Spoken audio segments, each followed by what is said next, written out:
Ridículo horroroso de Ucrania. Pero antes de ir con esa información, ¿dónde Ucrania habría hecho el ridículo más espantoso de los más espantosos que se puede uno imaginar? Hemos de informar que Partizan, el medio prorruso, habla ya de que se están recibiendo informaciones sobre la destrucción del cuartel general del grupo operativo Tabria ucraniano en Krasnohorovka. Al parecer, la información que dábamos ayer por la tarde a última hora se ha venido a confirmar. Por el momento no hay información detallada al respecto, sobre todo si Sirski estaba en esa posición o no, que ya sabemos que es lo más importante a este respecto. Yo ayer lo estuve reflexionando un poco y de verdad que al ejército ucraniano le vendría bien que Sirski desapareciera, ¿no? Hechas esas consideraciones, ¿no? Vamos a la información principal del vídeo de ahora, ¿no? Y es que esta mañana, según afirmaba el Ministerio de Defensa ruso, unidades de la Fuerza de la Federación Rusa, junto con unidades del Servicio de Seguridad ruso en la frontera, frustraron un intento de Ucrania de penetrar en el territorio fronterizo de la Federación Rusa en territorio de Belgorod y en el territorio de Kursk. Nos informa el Ministerio de Defensa ruso que esta mañana, alrededor de las 3 horas de Moscú, después de intensos bombardeos contra objetivos civiles, las fuerzas ucranianas, con el apoyo de tanques y vehículos blindados de combate, intentaron invadir el territorio de la Federación de Rusia simultáneamente hasta en 3 direcciones en la zona de los asentamientos de Belgorod. Distintos asentamientos, se dan los nombres, pero bueno, no tiene mayor significancia. Todos los ataques de las Fuerzas Armadas de Ucrania fueron repelidos por las acciones de los militares rusos. El enemigo fue alcanzado por la aviación, la fuerza de misiles y la artillería. Hemos de decir también que Ucrania lanzó distintos drones, distintos cohetes contra posiciones rusas. Y entre esas armas utilizadas se utilizó un Vampire checo, un MLRS checo. Después, cuando haya represalias de algún tipo, todos dirán que no estuvieron allí, que no se trataban de sus armas, ¿no? Bueno, asimismo sigue el Ministerio de Defensa ruso y hace alusión a que en el lado ucraniano, en la zona de Kharkov, fueron abatidos 60 combatientes ucranianos, también 5 tanques y un vehículo blindado de transporte de tropas. Eso en relación a la situación en torno a Belgorod.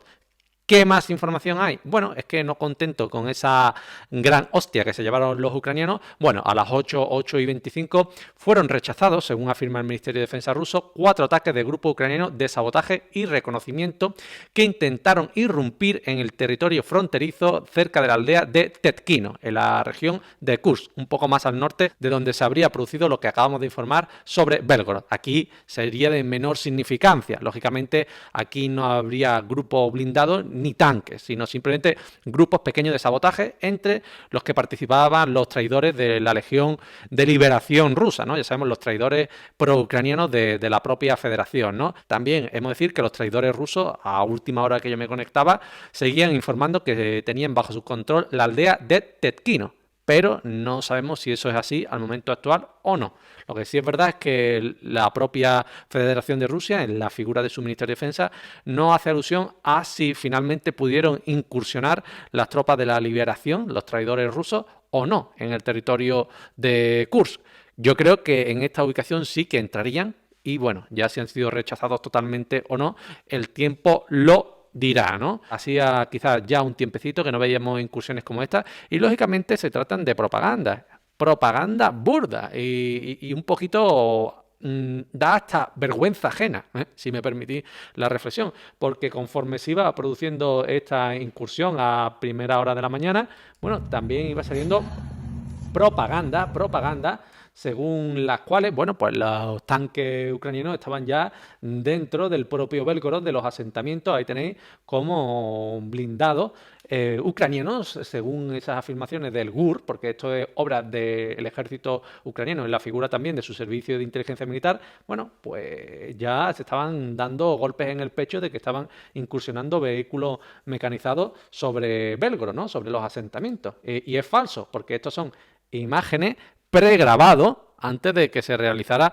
la maniobra. Incluso el asentamiento que habéis visto anteriormente grabándose por la ventana no es ni siquiera un asentamiento de Belgorod. antes de producirse los hechos ya estaban publicando imágenes casi, ¿no? Así que bueno, un poco de vergüenza ajena, si me permitís la reflexión. Lógicamente estamos a las puertas de las elecciones en Rusia y todo se hace con ánimo de influir en la moral, ¿no? Pero bueno, esas acciones tan vergonzosas deberían hacérselo mirar un poco, sobre todo el oscuro, Budanov, que ya sabemos que este señor siempre le gusta hacer el ridículo en todas las acciones de sabotaje que plantea, ¿no? Asimismo, Ucrania ha atacado con drones distintas posiciones de la profundidad estratégica de la Federación de Rusia, concretamente ha atacado Novgorod, Oriol. En ambas ciudades se han atacado almacenamientos de petróleo, incendios importantes, pero bueno, los rusos también golpean, y no solamente que los rusos golpeen, sino que siguen conquistando, siguen liberando territorio.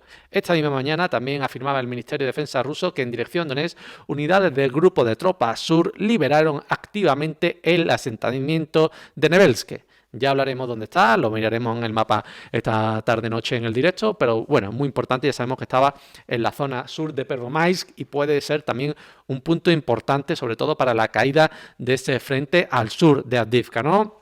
Hemos de decir que sobre esas acciones de sabotaje se ha pronunciado Evgeny Podupny, que es un corresponsal militar ruso, y nos da un vídeo y algunas informaciones, algunas reflexiones al respecto, ¿no? Ahí tenéis las imágenes que nos da Evgeny y habla de que mientras el enemigo, con la ayuda de sus propagandistas, disipa las noticias falsas de que se están librando batallas en el territorio de las regiones de Belgorod y Kursk, nuestras tropas están empujando al enemigo al suelo en las propias regiones ucranianas todavía de Kharkov y Sumy, ¿no? Muéstrale esto a Zelensky y a Budanov. Destrucción del obús de 3 ejes y del radar P-18 Malachite, de las formaciones del régimen de Kiev en el cruce de estas regiones. El enemigo lanzó apoyo informativo para el avance sin el avance mismo. La gente de relaciones públicas se ha ido al plano astral. Compatriotas, no se dejen engañar. El ejército ruso es el más fuerte. Pero Rusia no solamente se contenta con haber rechazado el golpe de sabotaje ucraniano, sino que también ha lanzado un ataque masivo esta pasada noche contra distintas posiciones del territorio ucraniano. Concretamente, vehículos aéreos Gerán atacaron 2 puntos de depósito de petróleo en la ciudad de Kremenets, en el oeste de Ucrania. Vamos a ver las imágenes, un golpe profundo, que se ha producido un incendio a gran escala, incluso visible a bastante distancia, ¿no?, del punto de ignición.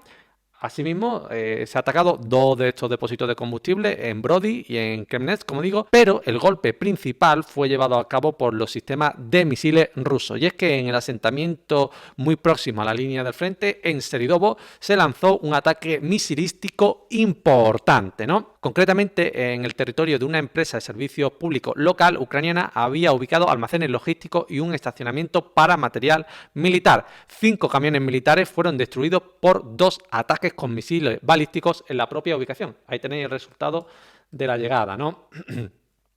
Asimismo, también se produjo una detonación de municiones en el lugar de la destrucción que duró hasta 2 horas. Seguramente fue alcanzado un depósito importante de municiones, ¿no? Otro de los objetivos atacados en Selidovo con los misiles fue el punto de despliegue temporal de las unidades de comunicaciones enemigas ucranianas. El ataque mató a 9 personas e hirió a otras 10 personas de diversos grados de gravedad. Valga la redundancia, ¿no? Aquí tenemos también las imágenes grabadas en vídeo de cómo quedó todo prácticamente destruido, ¿no? Bueno, un ataque verdaderamente importante, intenso, en un sitio donde ya sabemos que se suelen recibir muchos ataques de este estilo, ¿no? La zona de Selidovo, Pokrovsk, etcétera, muy próximo a la línea del frente. Y hoy también tenemos que informar de un hecho triste, ¿no? Y es que un Il-76 ruso, un avión militar ruso, habría sido accidentado y con resultado fatal, ¿no? Ahí tenéis las imágenes, el Il-76, la propia territorio de la Federación Rusa, pues bueno, dirigiéndose hacia el suelo, hacia estrellarse. Un accidente, no se informaba que hubiera sido ataque de ningún estilo. Uno de los motores del avión falló, incluso se ve en una de las imágenes cómo se le cae el motor al propio avión y ahí estáis viendo el resultado del mismo accidente, ¿no? Un avión militar, no se trata de un derribo por parte de Ucrania, pero es una pérdida importante. Un avión como reitero, de transporte de distintas unidades, tanto para transporte de material estrictamente militar como transporte de tropas, etcétera, etcétera, etcétera. Por lo tanto, bueno, aunque sea un accidente, no haya intervenido aparentemente Ucrania, bueno, pues hemos de lamentar el mismo desde el punto de vista militar, ¿no? Asimismo, informaba el Ministerio de Defensa ruso que había hasta 8 miembros de la tripulación a bordo y 7 pasajeros, es decir, estaríamos hablando de 15 personas fallecidas en total. Así que bueno, esa es la noticia triste con la que vamos a cerrar el directo y por mi parte yo os agradezco mucho, como siempre hago, el apoyo, el cariño y nada, nos vemos esta tarde-noche ampliando la información y sobre todo, más allá del intento de sabotaje este cutre que han hecho los ucranianos y el amigo Budanov, estaremos pendientes al tema de Sirsky. ¿Qué le habrá pasado? ¿Qué no le habrá pasado? Yo creo que es la cuestión principal a esta hora. Así que nada, estaremos pendientes de si se produce alguna noticia al respecto, ¿no? Y nada, un fuerte abrazo.